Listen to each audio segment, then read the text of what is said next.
يا أيها الذين آمنوا استعينوا بالصبر والصلاة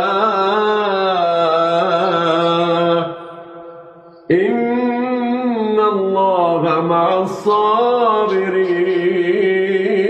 الصابرين ولا تقولوا لمن يقتل في سبيل الله أموات بل أحياء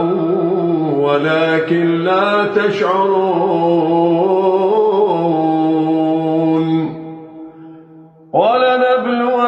ولنبلونكم بشيء